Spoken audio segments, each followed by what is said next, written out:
ladies and gentlemen, dear colleagues, we have reached the very last plenary session before the closing ceremony for this Congress. I think it's been a great pleasure to be here and be part of it already, but this will be another excitement.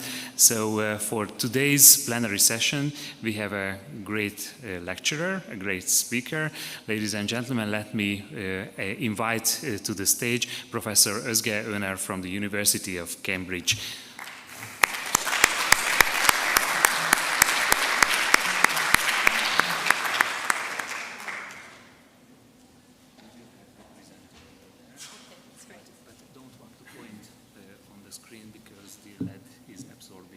Okay, I don't have much to. Okay. But, is it like that? Oh, nice. Hello. I was told yesterday by Joseph that we have some really valuable guests with us today that are students, and I don't mean PhD students because they are our colleagues, but fresh graduates or almost graduates from high school, from the local school. Can you guys just, by the show of hands, tell me who you are? That's great. So I prioritize you, and no offense to my colleagues, but I prioritize your satisfaction from this talk way more. So I had to revise a little bit what I am going to talk about. But before starting with my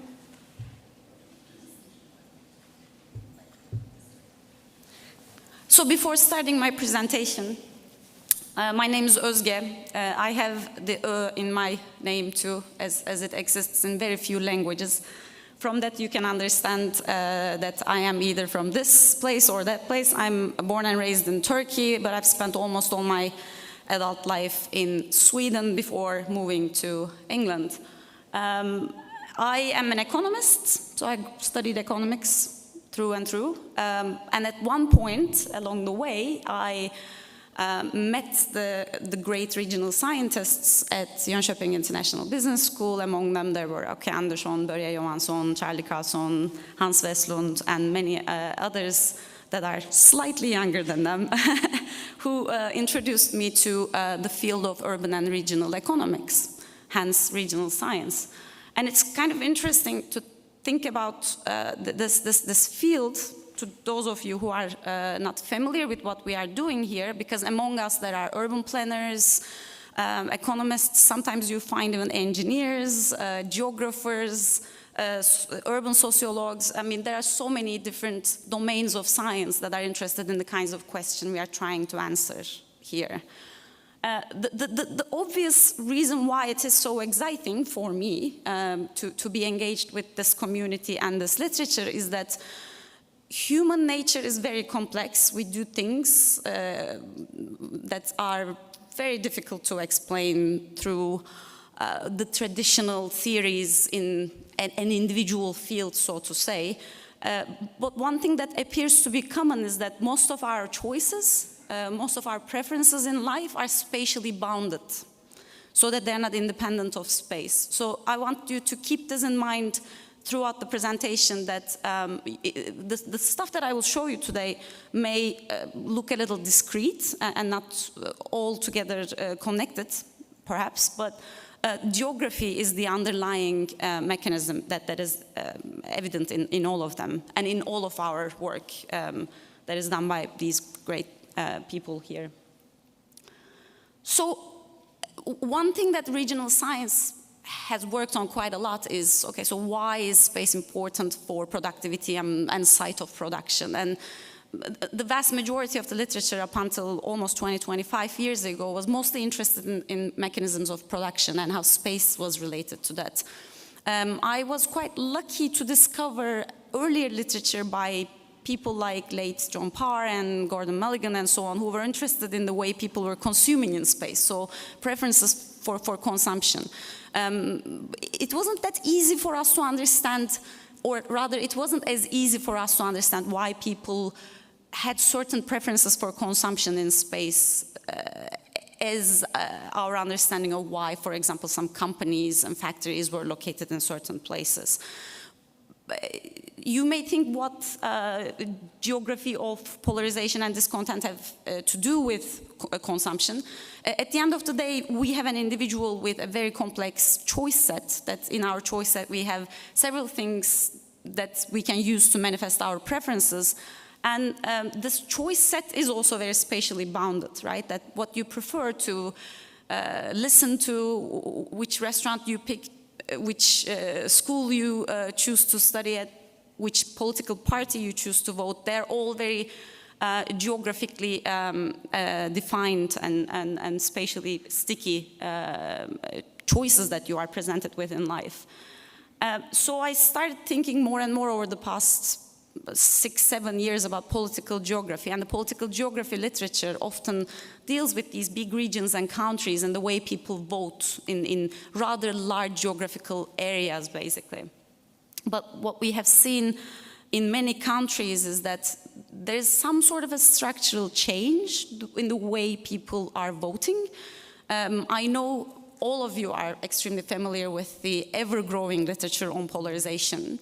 And my colleagues here, I guess no one could miss the rise of popularity in the literature that's trying to investigate what we call the discontent voting phenomena. So I decided to look a little bit into this thing and see if I can say something meaningful about it. What is polarization? Let's think first, what do we mean by polarization? It's a term that we use all the time in the literature. It's something that's repeated a lot in newspapers and in news, in public debate. The way we think about polarization is often is something that is dictated by the supply of political parties, the supply of the politics itself, so that your preferences are polarized in a way that the distribution of political parties are stretched towards the tail, so to say.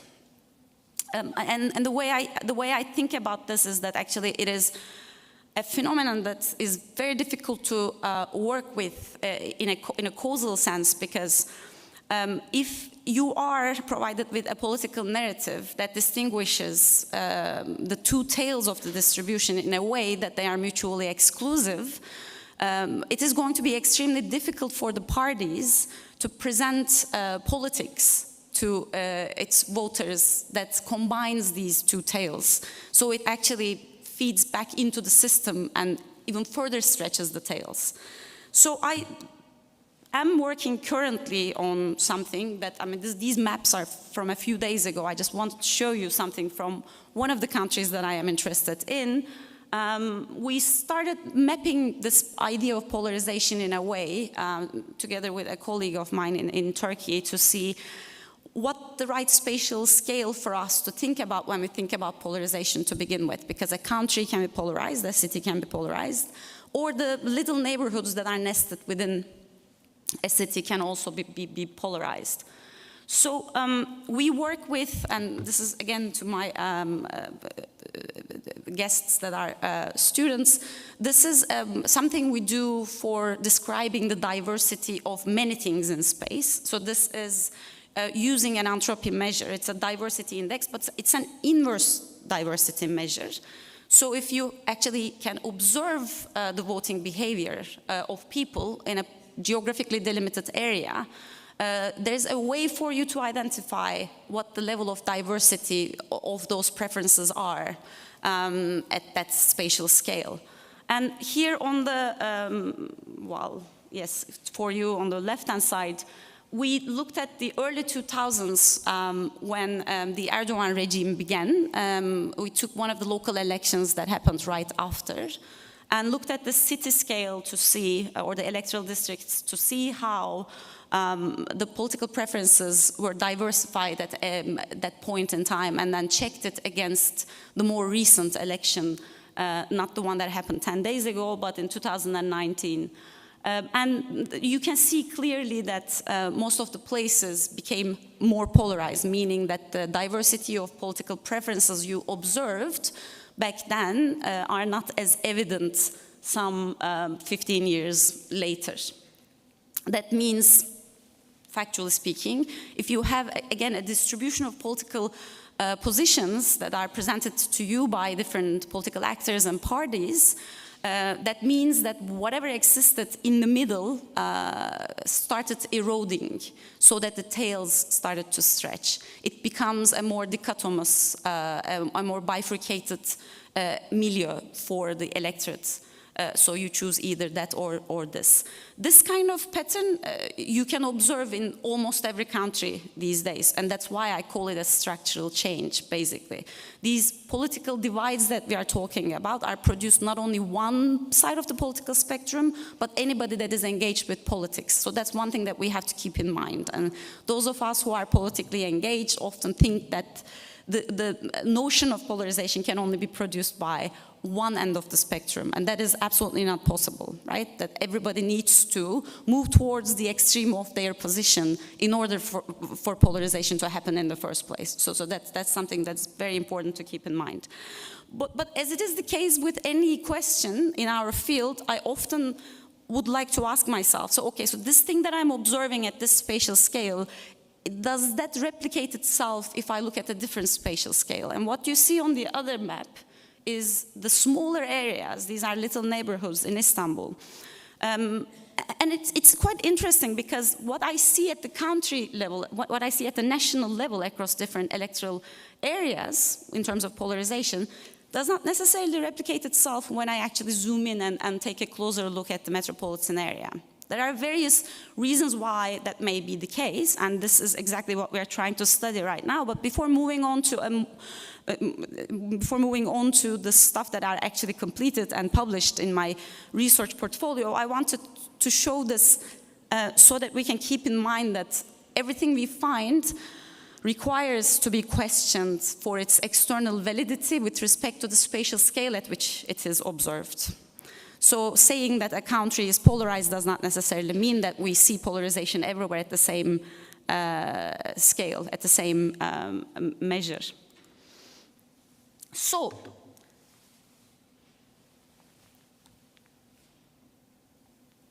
in the literature for discontent voting, we hear some terminology like the revenge voter, or geographies of discontent. These terms became quite popular in all of the papers that deal with political geography, particularly at a fine spatial resolution.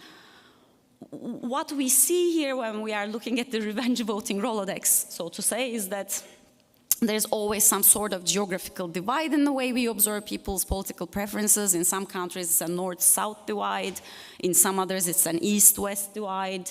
We see an urban-rural divide. Sometimes it's a metropolitan small city, core periphery divide. But it's often described in this binary way, how people are located and how that actually is manifested in their political preferences. We rely on many different descriptions of what discontent voting is, but the one that I like and I choose to use is by Andres Rodriguez Poze from his paper in 2018, where he describes this notion of revenge voting as people living in an economically and socially lagging place, channeling their discontent through political preferences for populist parties and exact revenge on a prosperous urban elite that they deem to be dismissive of the rest of the country. So this is this sort of definition is replicated a lot in many of the work that is out there today. There are several papers that proved empirically that this phenomenon cannot be explained by one mechanism, but there are several mechanisms at play. For example, the distance from any given location to the nation's capital is an important element to it, so that the things that are important in a particular location are often not within the party or political agenda of the capital, which creates this cognitive dissonance between different locations within the country. There's this other set of theses that argues persistent poverty and weak access to public services fuels this kind of revenge voting, this kind of discontent voting. There's also a good amount of empirical work that shows us how internationalization of foreign direct investment, or in other words, exposure to global trade, is realized, is felt in different locations, and how that can translate into a change in political preference. Likewise, austerity policies are discussed in detail as a potential cause for this kind of discontent voting or revenge voting.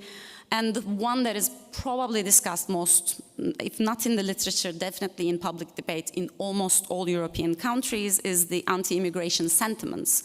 So the rapid exposure to visible minorities that happened with several shocks of migration that happened, led to a lot of immigrants arriving to parts of Europe in particular. And that's the part that I did most of my research on prior to doing my research on the things that I'm going to show to you in a second. So if we have a revenge voting phenomenon, that of course, it's our responsibility to define who this revenge voter is. We have several ways of doing that, and the way to do this more prominently appears to be in the literature is by way of running what we call probabilistic models, so that we can identify the typical characteristics of who the revenge voter is. You must be familiar from this, again, from all sorts of public spheres, is that the typical revenge voter for any kind of populist movement or discontent voting phenomenon is defined to be this. I mean, in particular in the UK and in the first Trump victory, they defined this revenge voter as white, old man, low education attainment, with limited engagement with new technology, doesn't follow the news in a diverse set of outlets, often conservative in values, etc., etc.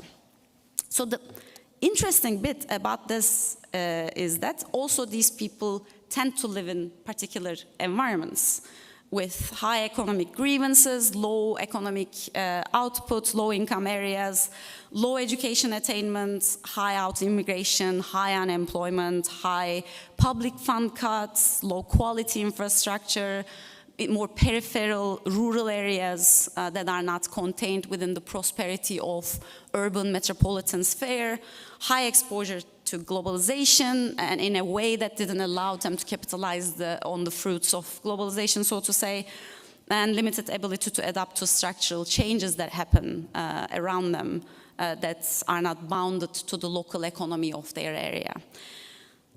The issue is that if you take this recipe, okay, if you look at these people that are described by these factors, these characteristics, that are living in these types of environments, and if you add them up, you don't arrive to the numbers that we see in the elections.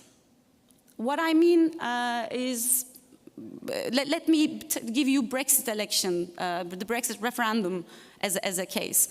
This white old man with low educational attainment, with limited engagement with new technology, conservative, living in areas of economic grievances. It's true that the probability of an individual fitting this bill, sort of ticking these boxes, is higher when you look at the people that voted for Brexit rather than Remain.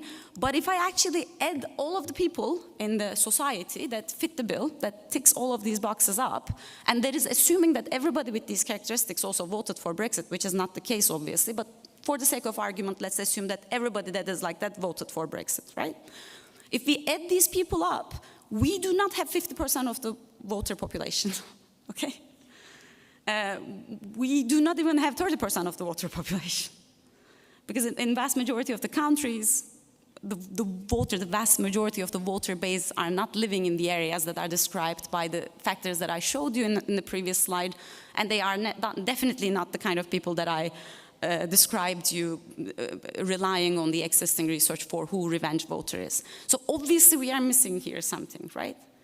So the stereotypical revenge voter, yes, it exists, but if I end up adding them up, I do not arrive to the numbers that I need to have for this kind of voting phenomena to occur pretty much everywhere in the world, but more so in Europe. So this actually brought us with a colleague of mine who is also based at Cambridge. We work at the same department, Maria Abreu. We wanted to look a little bit further into why it is the case that we are missing these other Brexit voters? Like, what made them vote for this political preference, although they may not fit the bill, although they may not tick all of these boxes? Because only then we can understand sort of the spatial aspect of it, and these kinds of things can then be addressed by the right type of policies or political campaigns, or the right type of political narrative at the very least. So in order to be able to do this, what we did is that we created seemingly identical, a pool of individuals that are seemingly identical to each other. It is almost like doing a twin study, you may think. There are ways of doing this, and what we used here is a coarse and exact matching method. It's a non-parametric matching method that many of you may have used in your work. This is a way of adjusting the differences that are described by individual characteristics to be able to attribute then the outcome, in this case, the probability of voting for Brexit rather than Remain, with respect to other things that we are interested in, namely the geographical context. And in geographical context, we have not only these features that I described that define what the geographical area is in terms of its economic performance, whatnot, but also in terms of its cultural content, its cultural context, what kind of areas we see that may influence the individual's decision, independent of who the individual is. So here we consider individuals versus regional characteristics, as I say, because as it is discussed, the difference in the leave vote high and low-skilled individuals is larger in low-skilled areas than in high-skilled areas, shown by Goodwin and Heath. Individuals in vocational occupations are more likely to support populist parties in areas with high migrant populations, while individuals in graduate level occupations react in the opposite way. So that there is some work that is trying to explain how these spatial characteristics, these geographical characteristics may influence individuals' decision to vote in a certain way. However, who we are, again, we have a problem here. Who we are is not independent of where we live. We have a huge selection issue, right? Here we should be then able to distinguish between what we call neighborhood effects, that is the effects from the characteristics of the place on your political preference versus you being a certain type of individual and hence sorting yourself into a certain type of place and hence voting in a certain type of way, and that being attributed to geography not in the right way or not to the right extent. In order to be able to isolate neighborhood effects, we need to understand what neighborhood effects are. So,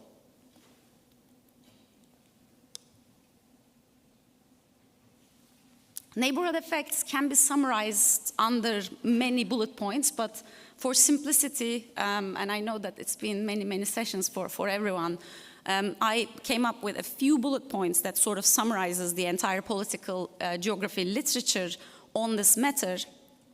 And the first thing we see for neighborhood effects is the social interaction. This is individuals exchanging views and influencing each other in a local area. So this is the proximity argument, that you interact with people that are near to you more, and hence their views on political issues will influence your own political issues. Or your political view. The other issue I mentioned, neighborhood selection. You vote in a certain way because you live in a certain area, because you like to live there together with other people that are like you.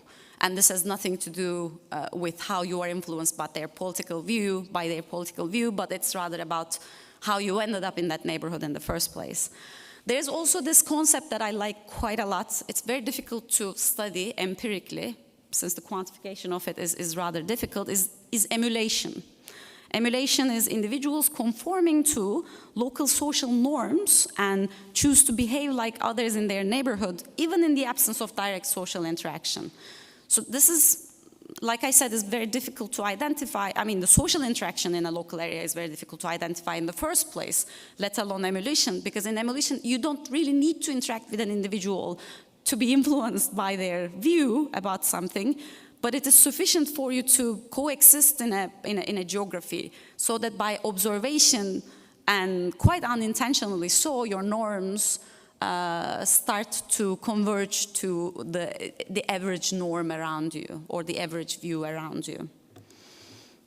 Then there's environmental observation. That is what is being studied in political science most, because it's extremely important for the politicians to understand what people care about in order for them to build the right type of campaigns and use the right type of political narrative, of course, and that's the environmental observation, meaning individuals care about the issues that deal with their own local geography, so that you see what's going right and what's going wrong to a greater extent around you. I mean, if you have a big hole on the road that you use to commute every day, that's going to be your priority number one compared to what the real interest rates or policy interest rates are going to look like in the next central bank meeting, right? So that we have a different prioritization mechanism that is also extremely spatially bounded. And finally, and this is, again, in political science literature, is a quite popular thing to study, that's political mobilization. That is political parties campaigning more intensively in certain areas where they think they can reap the benefits. So that if you actually can identify what your potential voter base is, you are going to dedicate a disproportionate amount of effort and resources to those areas to mobilize the voters there, and hence living in that particular neighborhood will also influence the individual's preference for a particular political party or a leader. And in terms of these neighborhood effects and polarization, I really like this image from London. These are the skinheads and the hippies, or you can think about the localists of today and the universalists of today, kind of sharing the very same space. So it's not that this neighborhood selection happens in a way that we only live with people that are like us. It's never like that. What therefore happens is that we observe, in my opinion, and from the very descriptive work that we are working on, we observe polarization either to diminish or increase at a faster speed, at a faster pace at the local areas. So arriving to a consensus, meeting in the middle ground, is easier in very local environments, or it's getting out of hand, so to say. Everybody pulling to the extreme of their position is also happening a lot more at very, very fine-grained spatial resolutions that we have. Unfortunately, I don't trust my numbers yet, and hence I am not able to show you them, but that's something that I am spending a lot of time thinking on these days. You may also be familiar with the cultural grievances, and this is the cultural backlash theory of Norris and Englehart. That is the cultural majority becoming a cultural minority in the sense that intergenerational population replacement of the baby boomer generation by younger generations led to this kind of cultural polarization, which then is manifested in the way people choose different political parties and political leaders, even when the position these parties and these leaders hold has nothing to do directly with the cultural issues that they care for. So if actually a particular party or a leader is able to capitalize on this kind of cultural grievance narrative, they don't really need to produce a lot of policy to achieve success, as long as they can convince the voters that they hear them, if all. And an interesting empirical evidence for this is that we see the rise of populism not necessarily in areas with the highest net migration, but in areas where the perception of migration is higher. This is what we saw with Maria when we were doing our work for the Brexit referendum, for sure. It's quite different in Sweden, on the other hand, I have to admit, so that the external validity of this argument is subject to discussion, because in Sweden we did see that we did see higher net migration led to a rapid increase in support for Sweden Democrats, which probably is the equivalent of, or which is as close to a populist party as we get in that context. So what did we do? Again, we took individual level data from a very nice data set that exists in Britain, British Election Study, a nationally representative survey of political views and electoral behavior, and also covers some economic, political, demographic, and cultural variables. We took a post-referendum wave of the survey. We have about 30,000 individuals in our data. We take 650 constituencies in the UK, and for reasons of comparability and other issues related to cultural preferences, we excluded Northern Ireland. That's about 632 more constituencies. The average size of the electorate per constituency varies between 50,000 and 75,000 individuals, so it's fairly standardized, if not in physical geographical sense in terms of population. And we used, again, this coarsened exact matching method, which wasn't as common when we did this study back then. That's a way of creating a balanced sample of individuals with very similar demographic and socioeconomic characteristics, so that we can argue that it is not necessarily this selection mechanism that leads to what we observe in terms of neighborhood effects, but rather it's the actual effects that arise from your spatial environment.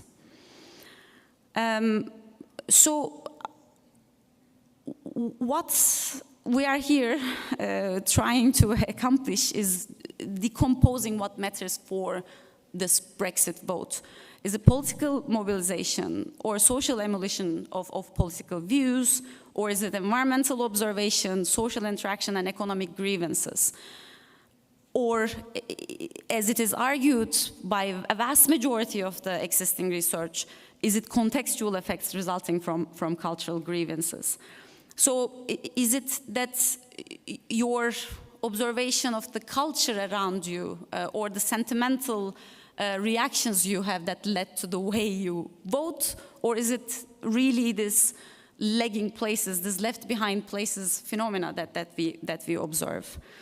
While creating comparable peers, by the way, I should have had this slide earlier, in order to make sure that we are comparing individuals that are really comparable, because that's really, really important for us to say something meaningful about what influences their decision. We take age, education, ethnicity, employment, household income, personality, which is very interesting that in this data that we worked with, we have 5 big personality types. Since things like openness and conscientiousness are very important for the way we vote. There's also political efficacy and the use of daily newspapers, like how much people follow news. So we match individuals on these criteria, trying to create really comparable peers. And what we find is quite interesting, because composition, that is who live around you, accounts for less than half of the area level effects, with the remaining effects being driven by direct contextual effects. What do I mean by that? I mean that for individuals that are very alike in this matching framework, living in a leave voting area increases the individual likelihood of voting leave by 8.3 percentage points, holding everything else constant. So that the political preferences of the others that are around you seem to have the substantial effect on your political preferences over and above who you are and what kind of economic conditions that surround you. For all these variables, the composition effect is relatively small, suggesting that contextual effects linked to political emulation, things like political views and likelihood of voting, are important drivers at the local level. Or in other words, culture matters. Economic grievances, on the other hand, things like low wage growth, inactivity rates, welfare claimants, proxy for impacts of austerity, as discussed by previous research, and things like inequality at the local area, explain very little of the vote at the area level. And with most having no statistically significant effect on the likelihood of voting to leave. So the only economic variable with a statistical significance in this contextual sense we found is low wage growth, which increases the likelihood of leaving by roughly 2%, roughly 2 percentage points. So, again, we found that it's the views on immigration, not the actual immigration, that dictated people's preferences, and most other treatments covering these cultural grievances we had are very statistically significant in our framework. These are things like living in a skilled area, reducing the probability to leave, anti-same-sex marriage sentiments, increasing the probability to leave, pro-redistribution views, reducing the probability to leave, etc., etc. Once we established this, findings of which, by the way, were not easy to predict prior to actually running the tests, we wanted to further, or rather I wanted to further this type of work, but this time using Swedish data, which I am more familiar with. And using, again, a type of measure that I am most familiar with, since I come from the tradition of Börje Johansson, who worked a lot with accessibility measures. Here, the idea resonates a lot with what I mentioned in Jeff's medal presentation yesterday, that Leigh Tobler says everything is related to everything else, but near things are more related than distant things. So if we know that the spatial characteristics of the place that we reside in influence our political preference, there has to be a distance decay to it, right? That's living in the same neighborhood with someone should matter more than living in the same city. Living in the same city should matter more than living in the same region. Living in the same region should matter more than living in the same country, etc., right?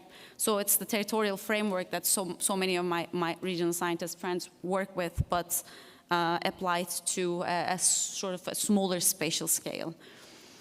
Together with two of my distinguished colleagues, Johan P. Larsson and Franziska Zilker, both of them were in Cambridge at the time. Now Johan is still there, Franziska is at TUVN. We wanted to look at regional hierarchies of discontent and look at how accessibility to other markets, other places, could influence, actually, the political preferences of the people that we see around us. Here you have three not so pretty Swedish maps. What you see on the left is an accessibility to wage sums within municipality measures. So you can think of this as the total market potential in an area that is not constrained to the demand that is defined only by the people that live in that area, but that also considers the demand that comes from elsewhere, right? The second one is accessibility to wage sums within region. This is what your market potential is, how your economic reach is, how your economic potential is in your region, excluding the municipality that you live in, considering the demand that exists within the region and elsewhere. So this is the true market potential, the true economic potential of the region that you reside in. And finally, we have the external regional wage sums, that is the demand that comes from anywhere that is outside of region. So in other words, you can think of the first one as the true market potential that comes from your own municipality, second one, the true market potential that comes from your own region, and the third one, the true market potential that comes from anywhere outside of your own region, right? Why do we care about this? Is because we had a situation that is quite similar in Sweden, as it is the case in many other countries. In 2010, we had Sweden Democrats who, for the first time, had more than 4% of the votes, roughly 5.7 percentage point of the 5.7% of the votes. 4 point is the barrier to be represented in parliament in Sweden. So I remember, like yesterday, how people were furious when they got into the parliament with roughly 5.5% of the votes. In the next election, they doubled. In the election after that, they doubled. And in the most recent elections, now they're the second largest party in Sweden. So we really wanted to study this discontent voting phenomena in this context, hence looked at different areas in Sweden. And the idea that we had is that while considering your surrounding environment, it is important not only how your environment performs on its own, but in relative terms. This is almost this development paradox that is discussed in development economics literature quite a lot, that if everybody is doing fairly bad, but all at the same time, people have less discontent about the economic situation than a situation in which their condition is not that bad, but everybody else around them is doing way better, right? That it's the comparability argument we observe in many of the economic issues. What we show is that the higher accessibility to other large municipalities within the same region, as well as being surrounded by relatively larger neighboring regions, we see a higher support for civilian democrats. So independent of, let me rephrase this because I find this quite interesting, to be honest. So independent of how, in absolute terms, your municipality is performing, if the other municipalities in your region are doing better than you, you have a higher support for Sweden Democrats. In fact, what we see is that we see, once we control for things like immigration and unemployment and all other usual suspects that dictate this revenge voting or discontent voting behavior, the actual performance of your own municipality is not even statistically significant, but what matters is how you compare, how you fare against the other places within the same region. And this effect holds also across regional comparison, but not to the same extent. So, surprise, surprise, proximity matters. How to mitigate this kind of, how do we mitigate this kind of phenomenon? Okay, so we know that it's not really good not to have a diverse set of choices in your preference sets, in your choice set, since it is utility minimizing about anything, right? If you are, think about the music guys that you are listening. If I provide you with two genres, it's not going to be so nice, but you want many, many more genres to choose from. It's the same with what we drink, what we eat in a restaurant, whatever. Like when you reduce diversity, it's utility diminishing, right? So we want to combat this polarity, basically, this dichotomy, this bifurcation we observe in political preferences. Fine, how are we going to do it? There are various ways of doing it, of course. But one thing that we were very interested in is how you can use political campaigning or building a political narrative to explain, ideally, your center position to people that are your voters. Together with another economist colleague of mine, Erik Lundin from Stockholm, we started looking into the concept we call geo-loyalty. It's the geographical loyalty you have. Don't get me wrong, this is not something we invented. There is, again, a big body of political science literature that talks about this phenomenon called friends and neighbors voting. So if one of the candidates is from your town, you are going to have a positive bias towards her and you are going to be more likely to vote for her, right? If your neighbor is a candidate in the local elections, you are going to be more prone to supporting your neighbor because of obvious reasons, again, proximity. So what we do is that we estimate the causal effects of living close to politicians on voting behavior, and by examining cross-sectional data on Swedish local politicians elected to represent all parties after the 2014 municipal elections. It's a kind of nice quasi-experimental design we created with no experiment whatsoever, with the revealed preferences that we collect from an actual election, to be able to estimate how each additional politician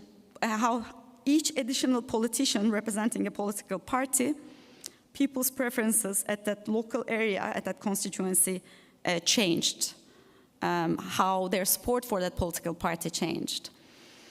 And we find that for each additional politician in your neighborhood, we find an increase in the voter support between 0.3 to 0.6 percentage points, or 10 to 20% if you translate it to percentage increase in the municipality election relative to the national election that held simultaneously. So we're looking at how people in that area voted in the national election, extracting how that party fared in the local area, and attributing the difference between the two to the presence of the local politician residing in that particular location, basically. And of course, again, supporting our opinion or our thesis that we had from the beginning is that we find this effect attenuates quite sharply with distance. Distance to politician's location and diminish down to zero at a distance between 20 to 30 kilometers. So that there's almost like a natural range, a natural threshold that we observe for how co-residing, cohabiting with a politician, with a candidate, may have an effect on your political preferences. And also almost all of the effects. Because, okay, so I don't know how it is in other countries, but in Sweden, you can have a preferential personal vote. That is, there's a list of people, so there are names of the people that are the candidates at the local level. You don't have to choose one of the names. If that's the case, whatever ranking the political party provided is ruling, that rules. But if you know someone, or if you feel like you want to support a particular candidate, you can tick the name of that person, okay?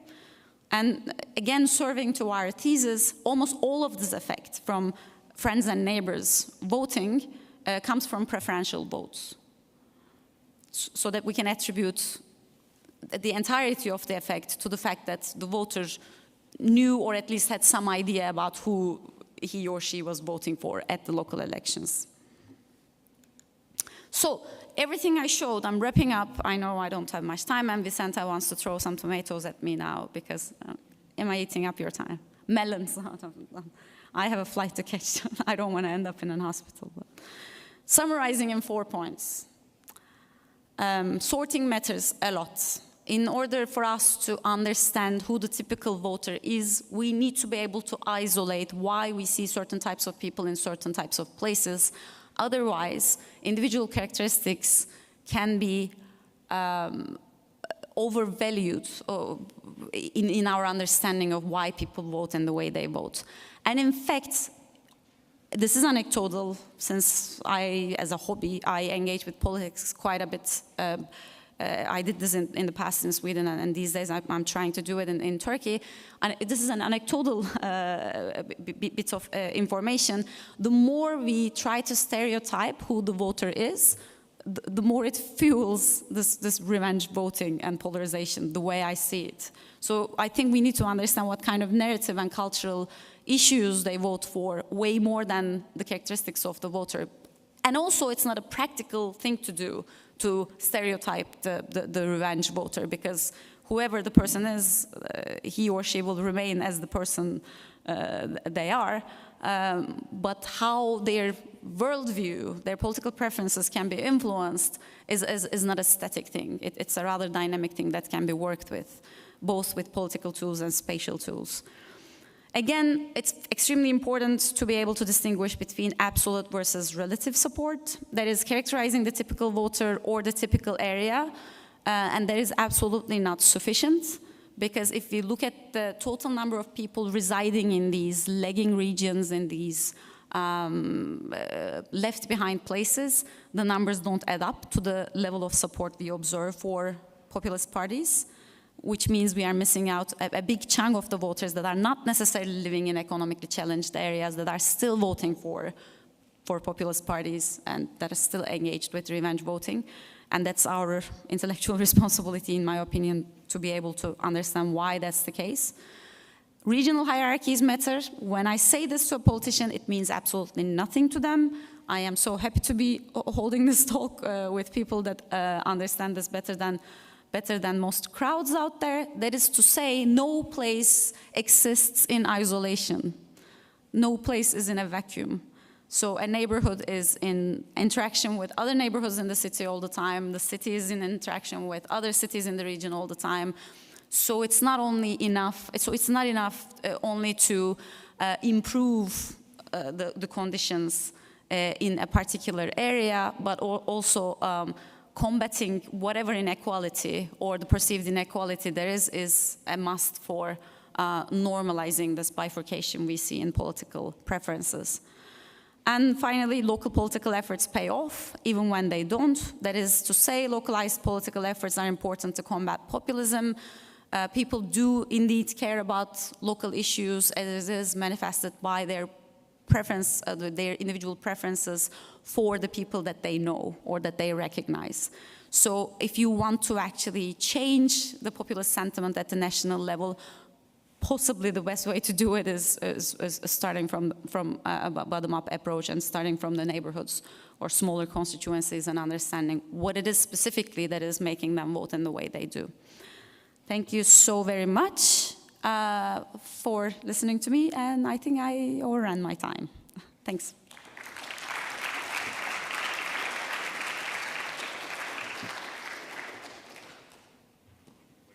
Should I stay here or should I stay here?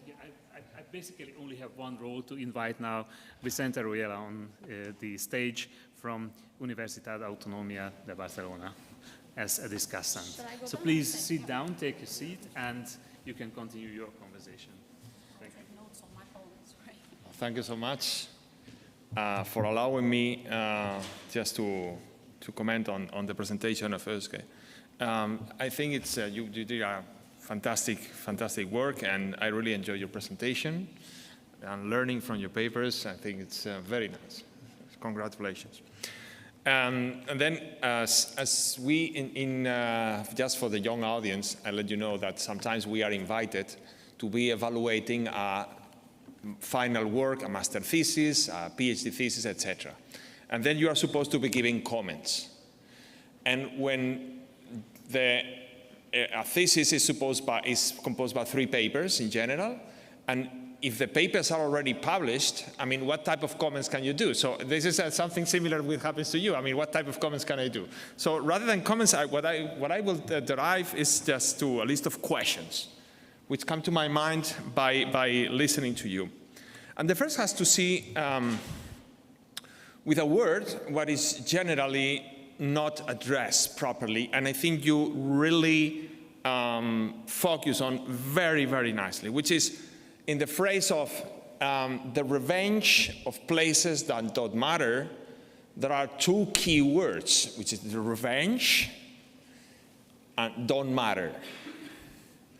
But what about the word place? And then it comes to my mind, what is a place? Because by looking at your presentation, I was reading your presentation, you have a list of words associated with that, which are geographies, areas, peripheries, context, and also some administrative definitions, including regions, municipalities, constituencies, and even just words such as environments, which is even broader. And you also mention divides such as north, south, urban, rural.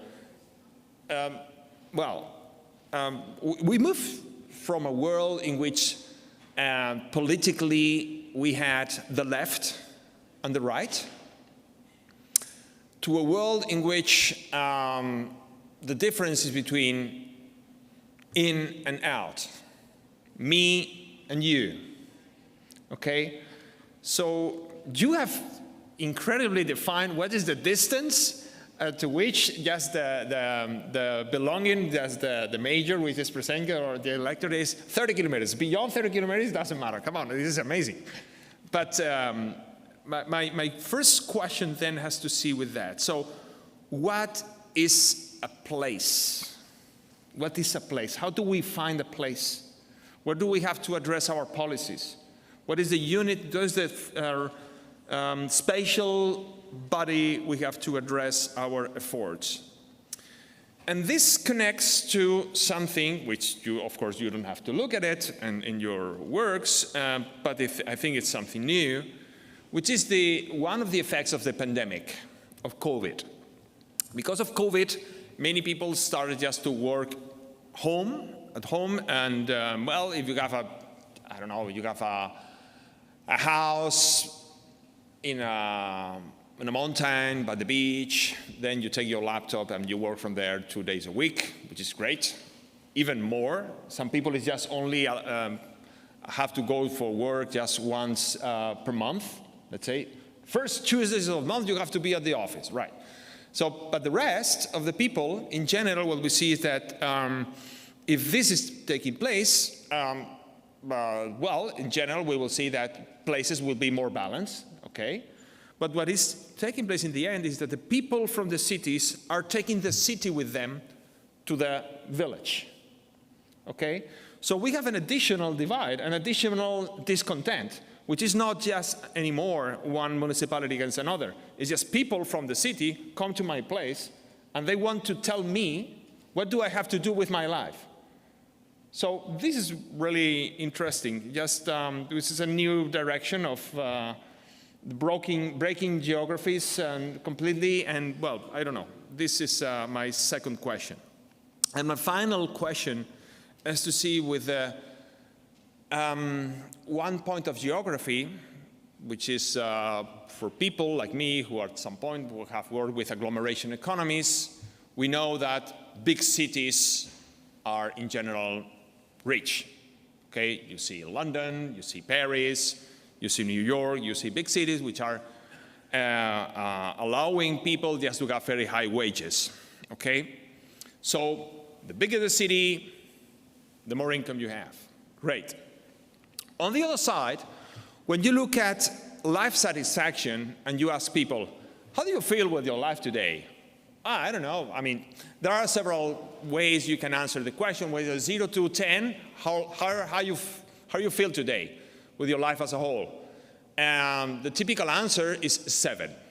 Okay, I don't know you, but 7 is fine. Well, 7, okay.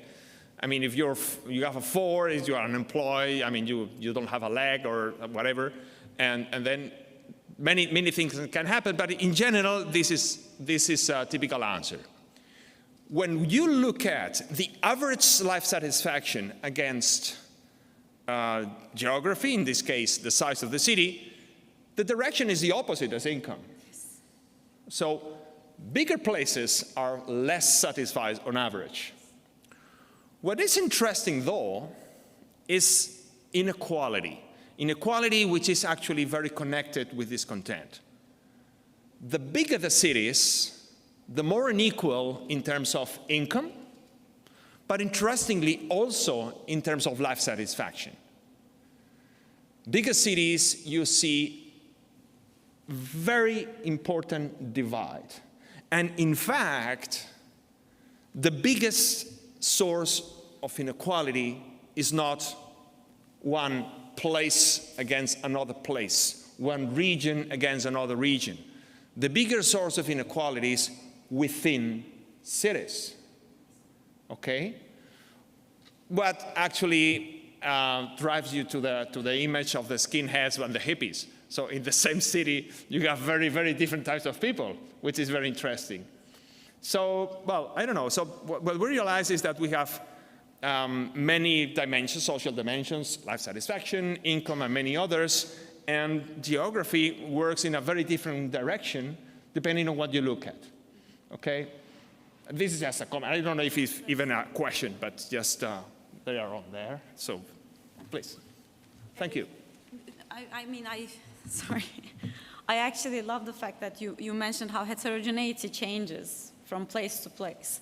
Because one of the debates we had quite recently, well, about a week ago actually, right after the last local elections we had in Turkey, is that this type of post-urban, I mean, Hans does a lot of work on it also, this post-urban world. Like, so, okay, we have urbanization is ripe now, so that most of the heterogeneity we observe is across the neighborhoods of the same city, not necessarily across different cities. But one thing I think, again, and I like to think everything in empirical terms, and also I love central place theory, so hierarchies matter a lot to me. But this kind of urban world that we are describing often corresponds to either just one city or a couple of cities in the country, but the level of urban heterogeneity that we see in places like in the case of Turkey, in Istanbul, Ankara, Izmir, whatever, in Sweden, in places like Gothenburg, Malmö, Stockholm, we do not see that level of heterogeneity in any of the aspects that we are interested in other places that are administratively defined as cities. So that's why I was very excited when yesterday you told me that instead of looking at the different cities of one country, you guys are actually investigating comparable urban spaces across many countries. Because to me, those of you who don't know Sweden, Stockholm and Jönköping being defined as cities of the same type and then being subject to the same empirical investigation is completely lunatic. However, I would love to see how Stockholm fares against London, against Paris, against Istanbul, etc. So I think, if anything in the literature, we will be more aware of this, the more small spatial scales we start to work with. I mean, the neighborhood level analysis requires you to also find cities that are of comparable type to work with. And I'm saying this as somebody who hasn't done that, by the way. Like in my papers, it's often one country with all the cities in it, even when I work with very small spatial scales, and I know that that's an empirical bug. So yes, I mean, you are absolutely right. I think we should look at cities of comparable type without being bounded by the national boundaries that they are nested in, because a city is not a city is not a city. Yeah, that's all I think I can say at this point. So that's why what I show is less than perfect. I know, yeah. Do we have questions or objections? Or some revenge questions for taking up so much time, maybe? No? Nothing? Yes? Thank you, Özge. That was very illuminating. I would like to pick up on one of the points you made about aggregating the typologies of individuals that are supposed to be associated with the propensity to vote for, can I say populist movements, or not I mean, really? I use it because the literature uses it, even when I don't like to use it. Yes, But yes, okay. The populist movements, let's say. Okay. My point would be that in many cases, because of the type of people we are surrounded by, you don't meet on a daily basis many people who would explicitly say, I voted for, say, in our case a few years ago, That's right. Mr. Berlusconi, for instance. No? They will never admit to it, but technically in the end, these people win the elections. And so is there any way that you know of in your research that can be used to reconcile explicit versus implicit political preferences, and how these things can actually be linked to the geography of voting? Thank you. I mean, the thing that we like about spatial interaction most is that when we take a pool of observations in a particular area, let's say in this case a constituency, we also like to think that the probability of any two individuals interacting with one another is the same as any two other individual. One thing that is quite important in what you are saying is that that's absolutely not true. So when I arrived in Cambridge, that was quite interesting to me that almost all, if not all, of the academics around me obviously voted for Remain, as I would have done if I did have the opportunity to vote for. And most of them mentioned that how they didn't know anyone within that ecosystem that voted for Brexit. I think two features I had at the time allowed me to understand why that was the case. First of all, I am an occasional smoker, and I was a new person in the area with no voting rights, so I used to spend a lot of time with the administrative staff at the back of the building, occasionally smoking, or with the kitchen staff at the college, at the smoking area, talking with them. And from their expression of their understanding of how the culture around them evolved, without explicitly saying what they voted for, you could understand that those were the Brexit voters. And on paper, they don't tick any of the boxes for what the typical Brexit voter looks like, as is described in many of these papers that sort of try to stereotype what a revenge voter looks like. And how on earth will you then know who these people are and then understand what can be done about it if there's absolutely no room for interaction? And that's why I think the polarization that we observe is not only a polarization in political preferences, but also in lifestyle in many of the places. Voting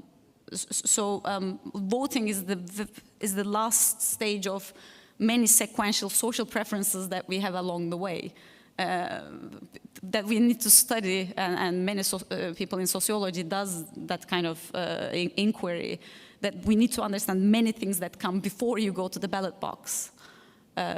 Because that's the final thing that you do, namely voting.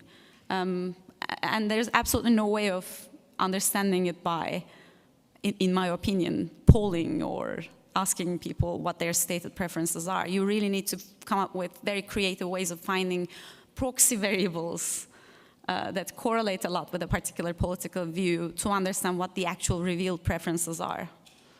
That's why polls these days are so weak in estimating the outcomes, way worse than how they were in the past.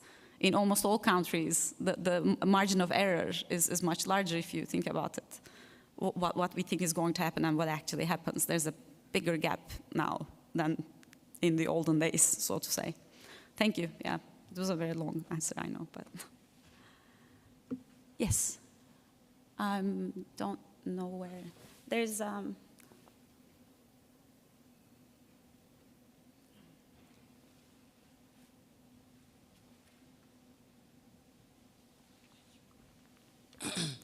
Hello.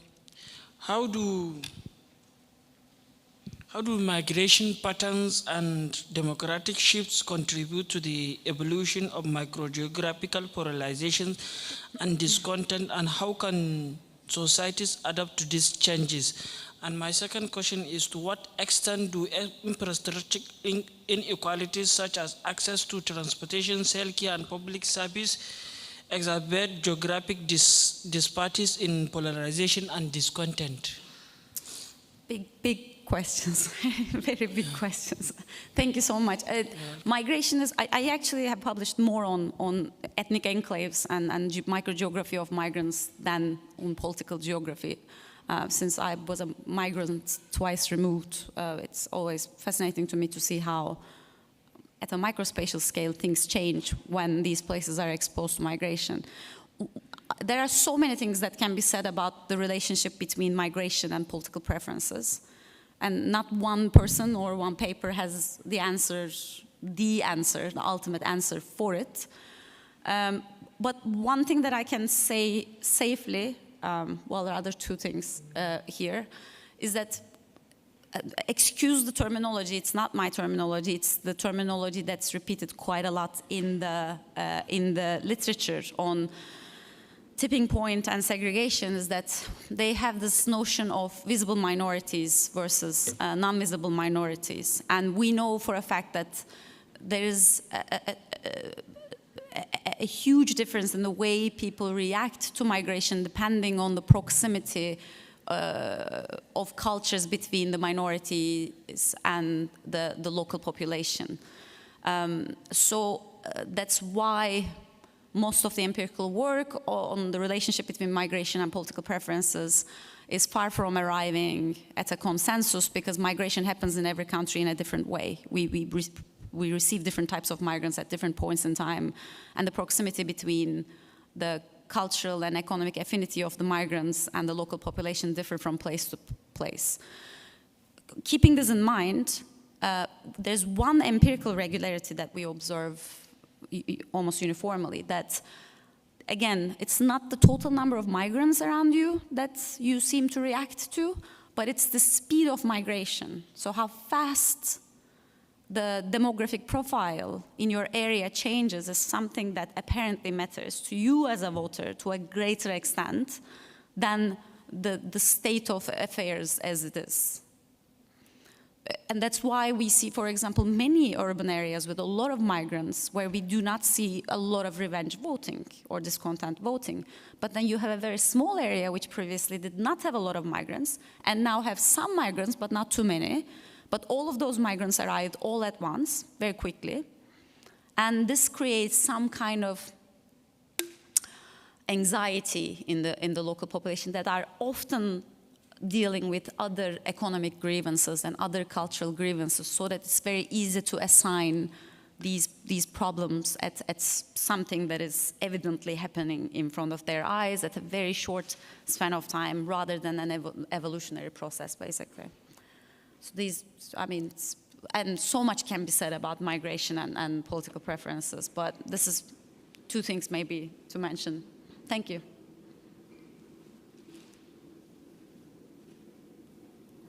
No? Up. Did you say something?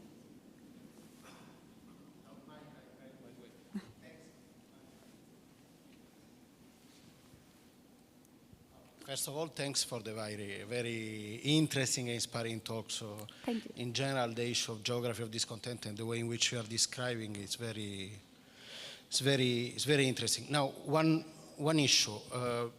I take into account, actually, using the picture of your slide on the neighborhoods effects. I would like to ask you, you mentioned the social interaction, the neighborhood selection, and emulation on geographical space. How much we can translate these neighborhood effects into the digital realm? Meaning, we know that there has been a pervasive use of disinformation, fake news that have affected from the UK referendum to some elections. Actually, there are initiatives to tackle also the forthcoming EU elections. And we know that there is this kind of tribal effect where there is a strong sense of networks based on digital, not on physical proximity, that reinforce the circulation of those news. So I would like you to spend a few words on how we can disentangle how powerful are the two effects at play, geographical versus digital, if there is a way in which we can better measure, or if you have experience, for instance, in the Sweden case. My misconception was that use of social media, I mean, this information is being operated mostly on social media, obviously. My bias was that social media interaction was not that dependent on spatial proximity, simply because I come from an academic network. I mean, most of my collaborators are in places like Italy and Spain and Brazil and all sorts of places. Yesterday I was mentioning that I belong to an academic family that has 0 borders, that spans across many borders of countries. But this is our, I would say, misperception. There are so many studies that show that a vast majority of the people using social media are actually interacting with other people that are within a very short distance to them. So it's a very interesting thing. It's the same thing with the mobile phone data. I really am surprised about it too, I have to say. But the people that we interact most, not we as academics, but the general population, people still interact mostly with the people that are physically proximate to them, even on social media, it turns out, which is a great news for an apparatchik that wants to disseminate fake news, because then you can actually identify the hubs way easier and identify what matters for them and what works for them way easier, since the social media presence and the physical presence are rather correlated with each other. So this was shocking to me. I don't know if it's interesting to you, but I really did think that space should not matter as much in social media interaction, but apparently it does.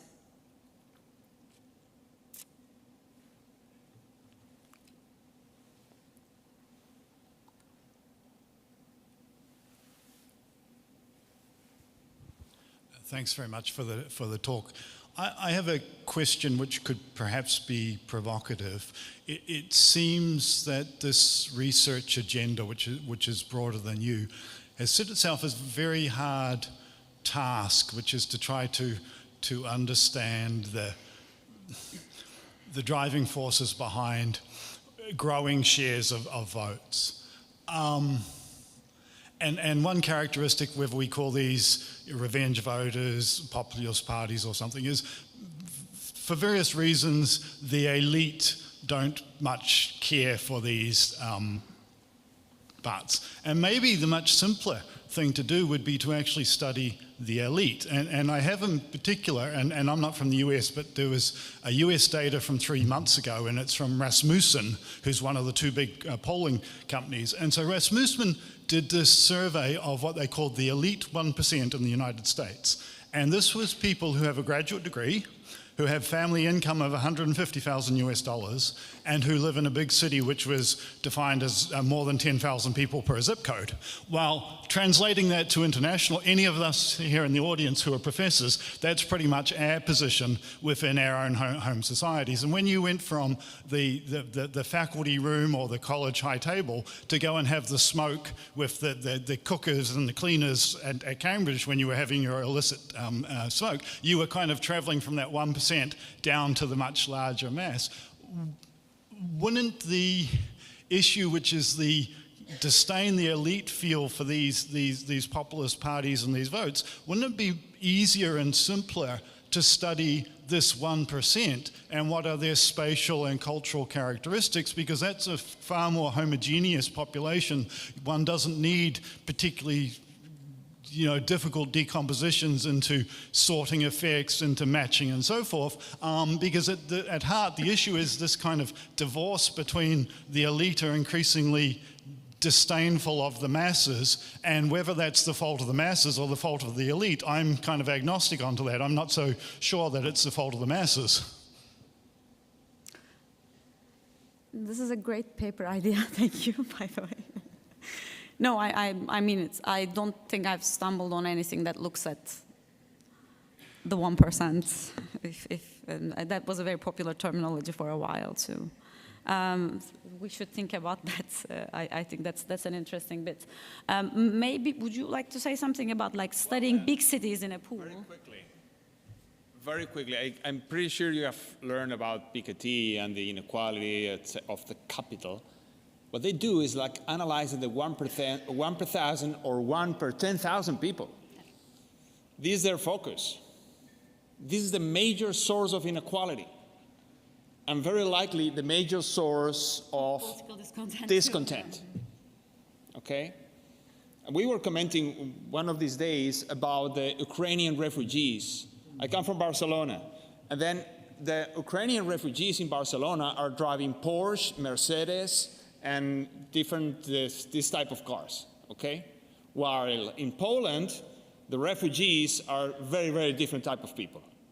So I think that when thinking about someone else, we have to figure out what type of someone else are we thinking on. So fully agree with you. Yeah. No, I'm very tempted to write something just on urban elite, for sure. I think, I mean, for obvious reasons, how publishable it is, I'm not so sure, but it's extremely interesting for the public, for sure, to look into the lack of diversity in political preferences among the very few that we consider to be the normatively righteous, so to say, I think. Yeah. Did you guys like it? It's good. Are you going to be regional scientists? No. It's fun. It's fun, maps and all, we do a lot of maps. Thank you. Shall we just have maybe, or? Thank you.